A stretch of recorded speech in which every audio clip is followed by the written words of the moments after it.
जम्मू कश्मीर चुनाव 2024 में कांग्रेस के साथ पार्टी के गठबंधन को बढ़त मिलने पर श्रीनगर में जेकेएनसी कार्यकर्ता जश्न मना रहे हैं। चुनाव आयोग के आंकड़ों के अनुसार जेकेएनसी ने 2 सीटें जीती हैं।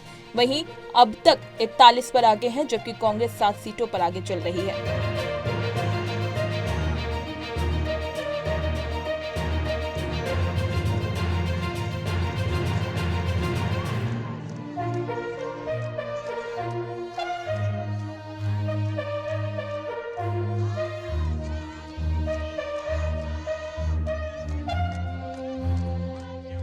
जम्मू कश्मीर के पूर्व उप मुख्यमंत्री और भाजपा नेता कविंदर गुप्ता ने रुझानों पर कहा, भाजपा पीछे नहीं है।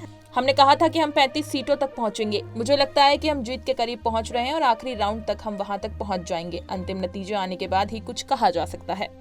ये दिख तो रही है, लेकिन भारतीय जनता पार्टी पीछे नहीं है। हमने जितना कहा था 35 सीटों तक पहुंचने का, तो मुझे लगता है उसके नजदीक हम आ रहे हैं और अंतिम जो राउंड होगा उसके आसपास हम इसको अपने जो टारगेट था उसको गेन करेंगे। देखिए, समीकरण एकदम से बदलते हैं, आते आते वो सोच भी बदलती है। फाइनल रिजल्ट आने के बाद ही कुछ कहा जा सकता है।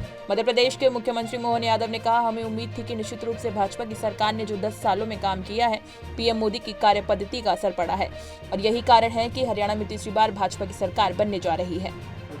जैसे कि हमको उम्मीद थी, निश्चित रूप से भारतीय जनता पार्टी की पिछले 10 वर्ष की सरकार ने जो काम किया, यशस्वी प्रधानमंत्री के कार्य पद्धति का जो असर पड़ा है और यही कारण है कि हरियाणा तीसरी बार भारतीय जनता पार्टी की सरकार बनने जा रही है। मेरी अपनी ओर से हमारे हरियाणा के सभी भाजपा के नेताओं को, पदाधिकारियों को, माननीय मुख्यमंत्री नायब सिंह सैनी जी, उनके सभी मंत्री और सभी निर्वाचित जनप्रतिनिधियों को मैं बधाई देना चाह रहा हूं जो निर्वाचन की तरफ बढ़ रहे हैं। शिवसेना सांसद प्रियंका चतुर्वेदी ने कहा, अभी नतीजे पूरी तरह घोषित नहीं हुए हैं, लेकिन जिस तरह चल रहे हैं उससे लगता है कि एंटी इनकम्बेंसी के बावजूद अगर भाजपा सरकार बना रही है तो मैं उन्हें बधाई देती हूं। और उन्होंने इतने अच्छे से प्रचार किया है कि गुस्से के बावजूद लोगों ने उन्हें वोट दिया है, यानी भाजपा पर भरोसा रखा।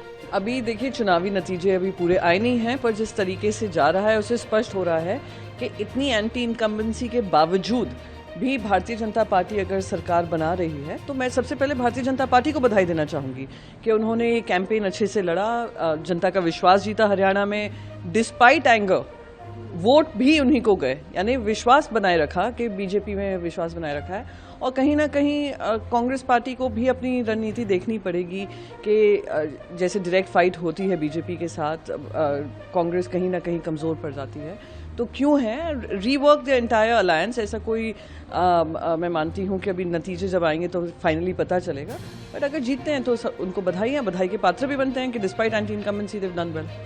कांग्रेस नेता जयराम रमेश ने कहा, हम ज्ञापन पेश करके शिकायत करते हैं और हम उम्मीद करते हैं कि ईसीआई हमारे सवालों का जवाब दे, क्योंकि 11-12 राउंड के नतीजे आ चुके हैं, लेकिन जो अपडेट किया गया है उसमें केवल 4 से 5 राउंड के नतीजों को दिखाया जा रहा है। ऐसा लोकसभा चुनाव में भी हुआ था। हम उम्मीद करते हैं कि ईसीआई जो संवैधानिक संस्था है, निष्पक्ष संस्था है, वो प्रशासन पर दबाव न बनाए। ज्ञापन हम पेश कर रहे हैं, अभी अगले 5-7 मिनटों में हम पेश करेंगे, शिकायत कर रहे हैं। हम उम्मीद करते हैं कि ईसीआई हमारे सवालों का जवाब दें, क्योंकि 10, 12, 11 राउंड के नतीजे आ चुके हैं, पर जो अपडेट किया गया ईसीआई के वेबसाइट पर, चैनलों पर, सिर्फ 4 या 5 राउंड के नतीजे आ रहे हैं। तो ये प्रशासन पर एक दबाव रखने का एक तरीका है। ये लोकसभा चुनाव में भी हुआ था, हम लोग गए थे, अभिषेक सिंघवी जी और मैं ईसीआई गए थे, हमने शिकायत की और तब ईसीआई ने कार्रवाई की। तो हम उम्मीद करते हैं कि ईसीआई जो एक संवैधानिक संस्था है, निष्पक्ष संस्था है, इस तरीके से स्थानीय प्रशासन पर दबाव नहीं डालना चाहिए।